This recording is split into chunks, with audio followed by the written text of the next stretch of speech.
Can I see who are the first time attendees here? Can you drop one sa chat box natin?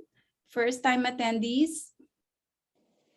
So usually, so ilan na sa atin dito yung mga nakapag-attend na more than 2 times? Can you write 2 sa chat box natin?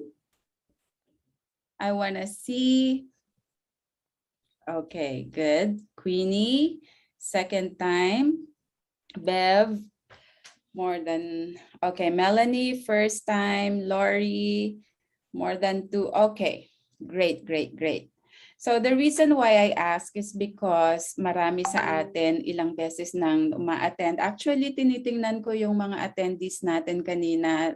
There are many na nakikita ko sa previous meetings natin. So nalaman ilang beses na nating naririnig yung product, about the company. Ngayon, pag-usapan naman natin paano ba tayo kikita on the business side of LifeVantage. So yan yung isi-share ko sa inyo ngayon.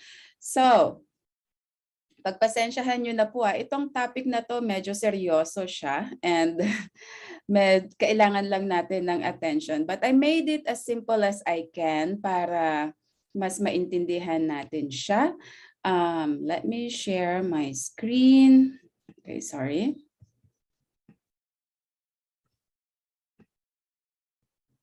Okay, nakikita niyo po ba yung screen ko?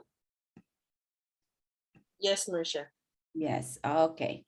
So pag-uusapan natin ngayon kung paano ba natin gagawing negosyo si LifeVantage.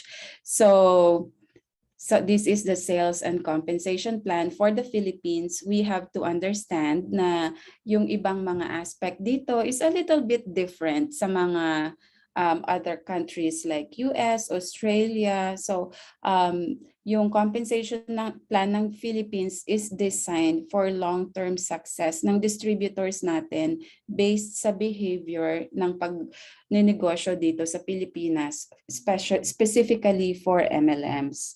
So as usual, itong retail sales profit natin dito, this is very popular. Yung bibili tayo ng product sa office or directly sa mga account natin and ibibenta natin siya sa retail price. So meron po tayong guide dyan kung magkano yung distributor price at yung retail price.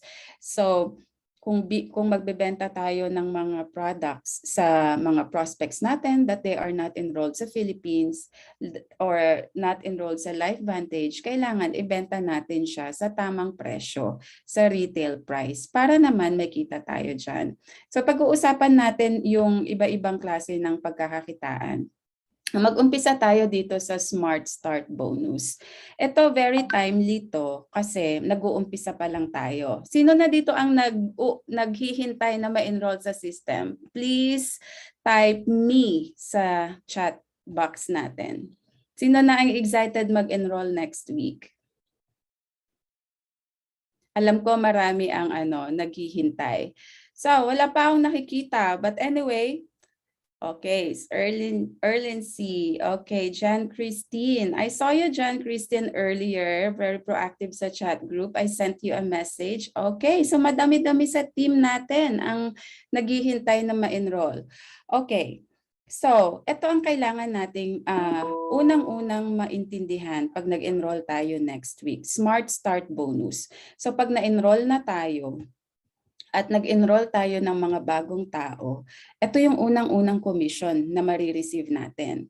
So, may dalawa tayong klaseng Smart Start Bonus. Pag nag-enroll tayo ng Gold Pack or Platinum Pack, entitled tayo for 25% ng Smart Start Bonus. So, 25% meaning ang Platinum Pack, if you enrolled with Platinum Pack, that's 1,000 PV and Gold Pack is 500 PV. Now, intindihin natin, magkano ba ang kikitain ko? Nasa system na ako. Mag-i-enroll na ako ng mga bagong tao sa team ko. Magkano ang kikitain ko? So, now let's look at this. Ito ka na, nasa system ka na, may in-enroll kang bagong tao. Bumili siya ng Platinum Pack. Ikaw yung enroller. Platinum Pack is 1,000 PV. Ang 25% ng 1,000 PV is 250, right? So ngayon, i-convert natin yung $250 ang peg rate po natin is always 50 pesos or right now is 50 pesos per $1. So equivalent ng $250 is 12,500. So isang tao pa lang po yan. So kung sa November 16, mag-o-open na yung mga product purchases, nag-enroll muna kayo and then in-enroll ninyo yung tao nyo for Platinum, automatically meron kayong 12,500 na i-expect.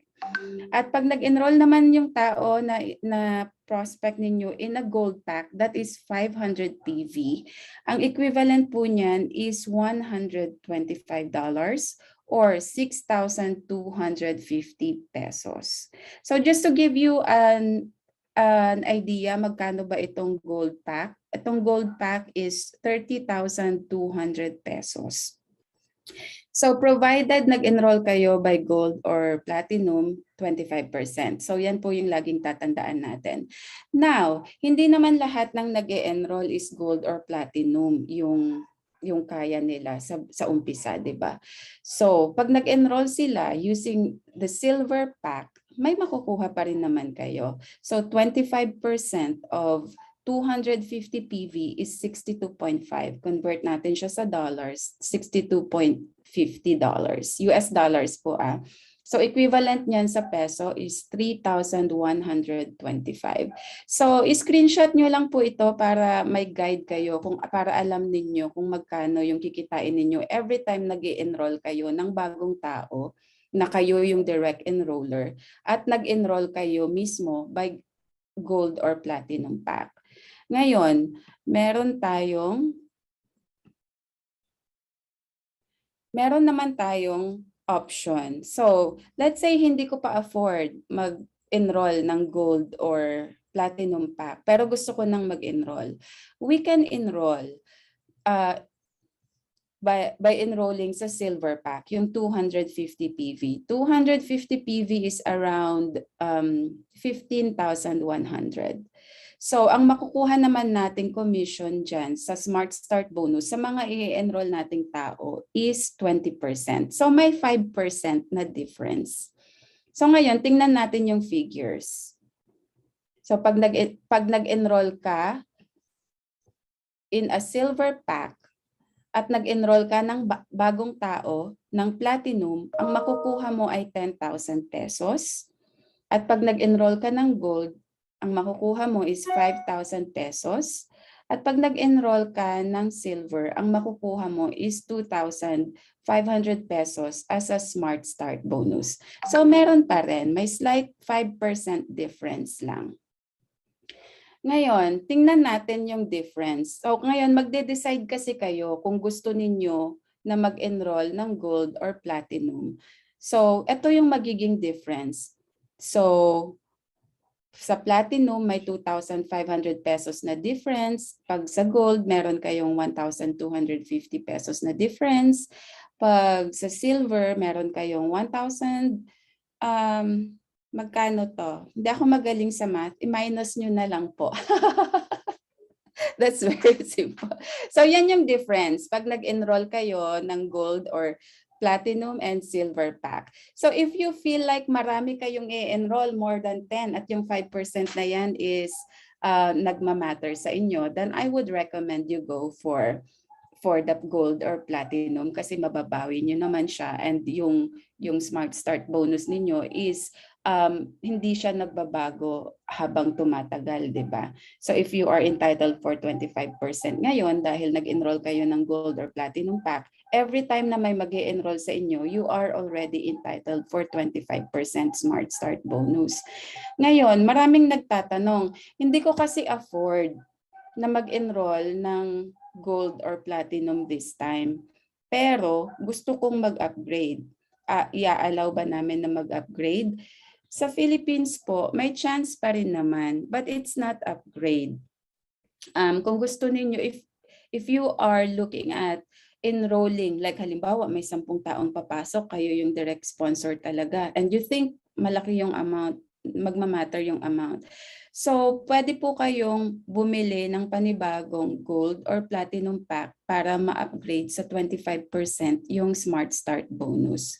So, ganun po yung magiging procedure. Hindi siya yung bumili ako ng silver ngayon, dadagdagan ko na lang para makumpleto yung 500 PV. Hindi po siya ganun. So, I would like you to think about this as early as now kasi may time pa tayo hanggang November 16 to decide and prepare. So, ngayon, sa Smart Start bonus, hindi lang yung direct enroller yung nag-earn. Like halimbawa, ikaw, nag-enroll ka ng panibagong tao, di ba? So automatically, meron ka ng 25% dyan sa tao na in-enroll mo. First level.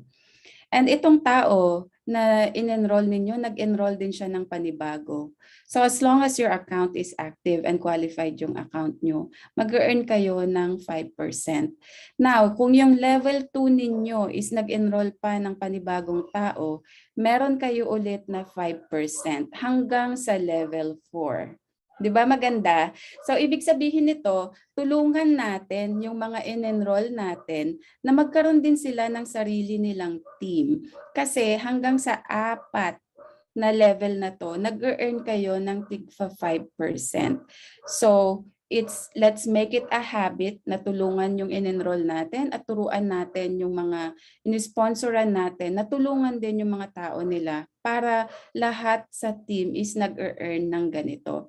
Smart Start bonus pa lang po ito ah. Now, let's go to, so yung kanina sa other page na pinakita ko, yun is yung para sa mga nag-enroll ng gold or platinum pack. Ngayon, sa mga nag-enroll ng silver pack or lower, ganun pa rin. Ang nagbago lang is itong 20% sa personally enrolled individuals. But yung 5% sa baba, sa level 2, 3, and 4 is the same pa rin. We will be applying the same rule of helping other people under us para lahat tayo is nag-earn. And then yung launch bonus. Now, ito na yung sa presentation ni Ron kanina is paulit-ulit niyang sinasabi na yung Pro 3 is foundation ng lahat ng leadership sa LifeVantage, which is totoo. Sa bonus, nakikita talaga siya. For launch bonus, for example, nakukuha to ng mga nag-rank from Pro 3 pataas. So, sa enrollment 3 level natin ito manggagaling. So, pagka may ini-enroll yung mga tao sa enrollment 3 natin at nag-Pro 3 ka, imagine, doon sa Smart Start bonus may nakuha ka na kanina, di ba?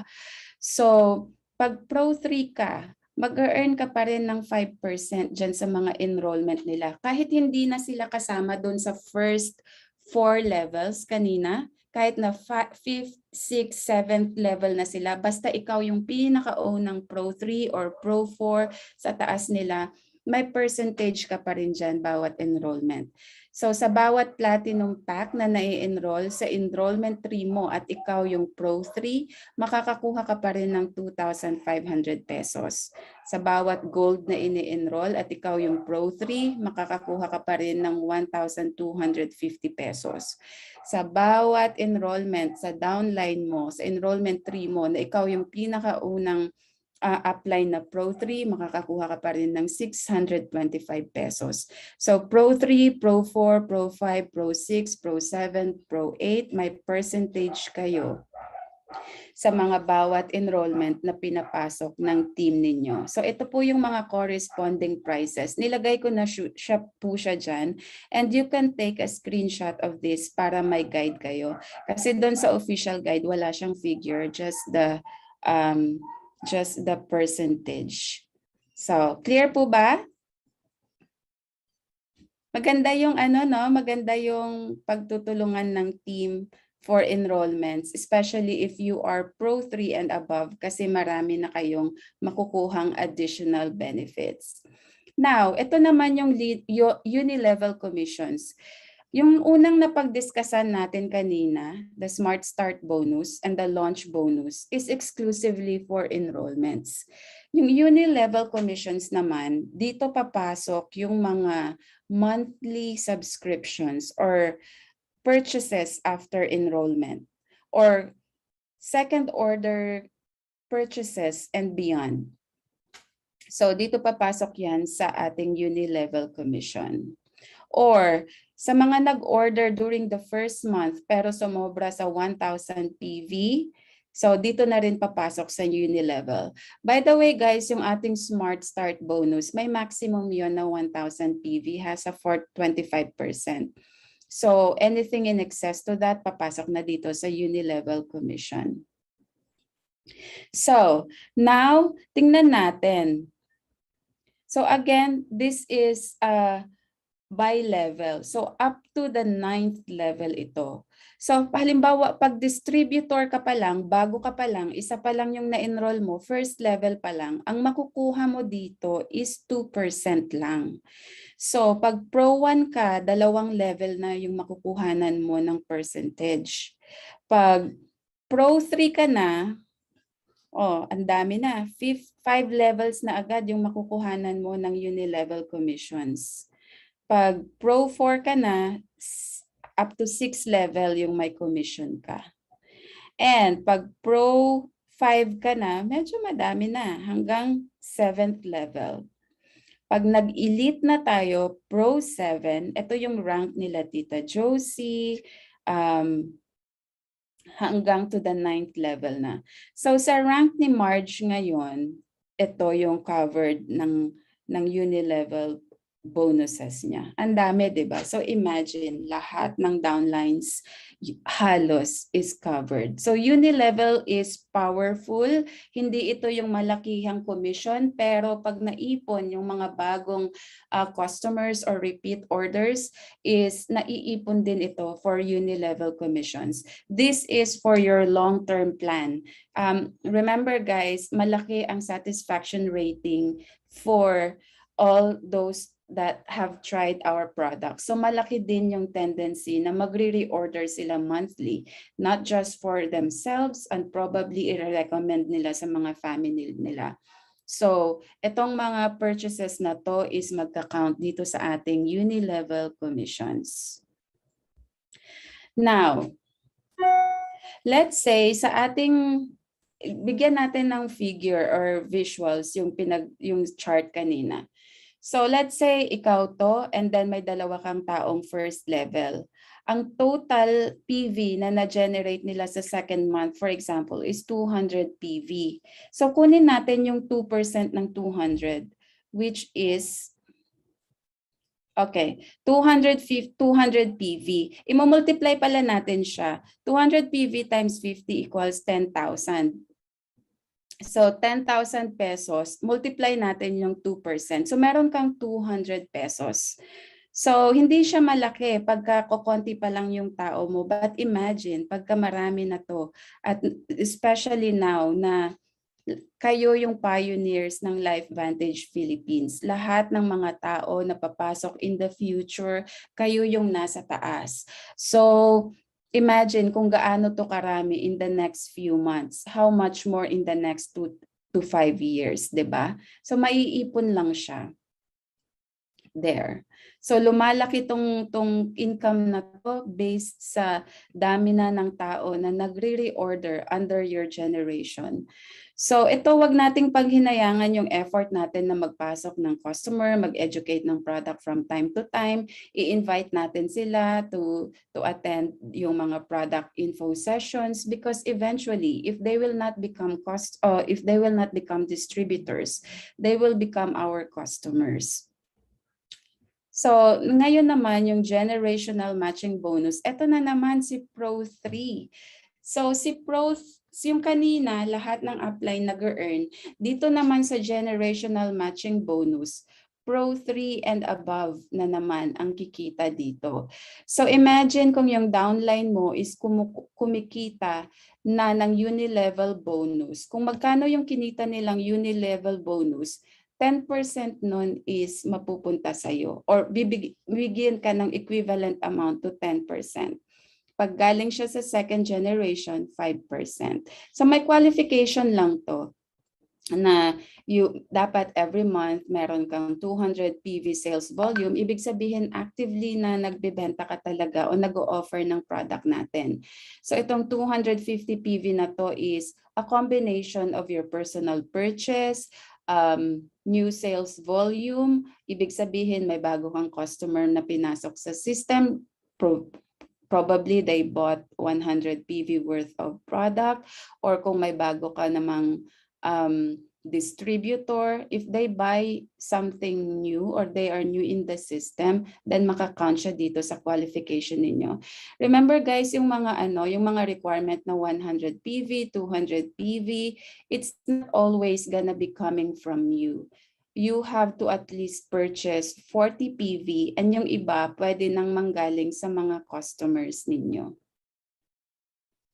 So ito ngayon, to understand ano ba yung first generation, second generation, third generation, ito lang po yung magiging guide ninyo. So above first generation is ikaw, yung direct na in-enroll mo is yung first generation, yung in-enroll mo is second generation up to the fifth generation. So ito lang po yung kailangan nating tandaan for the generational matching bonus hanggang sa 5th generation provided you are Pro 3 and above. So to sum it up, kung magkano yung kinikitang uni-level bonus ng downlines mo, ito yung makikitain mong percentage. Nakakasunod pa po ba tayo? Medyo nakakasunod pa po ba? Can you type 1 if you're able to follow? Okay, good. Okay. All right. So for example, yung sa kanina na binigay natin, like sa direct sponsor mo, bago pa lang, 'di ba? Sa November, first week of November, probably iilan pa lang yung tao nila. So nag-earn sila ng 350 na uni-level commission, sa uni-level commission. Kunin lang natin yung 10% niyan is just 35 pesos. Pero imagine guys, pagka dumami na yung first generations ninyo in the next few weeks, in the next few months, probably mga 10 yung mga tao na i-enroll ninyo. I-multiply nyo lang to. So this is a very conservative number, actually very low. Pero itong mga amount na to is magre-reflect din sila sa mga back offices ninyo. And it's gonna be very updated. Ito pong mga generational uni-level matching uni-level bonus, generational matching bonus. Ito po yung ating mga monthly na mga income. By the way, I also would like to share with you guys, sa November 16 mag-o-open yung mga back office natin, 'di ba? So mag-o-open na rin yung mga purchases online, or pwede rin pumunta sa office yung mga gusto mag-purchase. Yung first commission po natin until November 28 Mountain Standard Time, magre-reflect yan sa mga back office natin. So take note, lahat ng magtatanong, 'di ba meron tayong daily and monthly commissions. May exception po yan. Sa first run from November 16 to November 28, hindi pa po yan magre-reflect sa mga back offices natin. Ang first commissions na magre-reflect sa ating back office will be on November 29th. So lahat ng transaction, November 17th pala kasi Philippine time, to November 28, magre-reflect yan ng November 29 sa mga back office, and by December 3, magre-reflect na po yan sa mga bank accounts ninyo. So yung first run lang ng commission ang medyo may deadline kasi that's how it works sa system. And after that, weekly na magre-reflect yung mga commission. So just the first run, just remember, Marge, please reiterate this in your next meetings. Baka magtaka sila, naghihintay sila ng pag-reflect ng commission nila right away. Just the first run. All right. So I hope you have learned on the basic compensation plan training. We will be doing a lot more compensation plan discussions in the future. And I'm sorry guys, may isa pa pala akong presentation by 9. So I have to rush off and say bye for now. Baka magtaka sila bakit wala pa ako. So Marge, please continue with your discussions with the team and let me know if there are other questions that you have. You could always reach out and we're getting back to you with answers.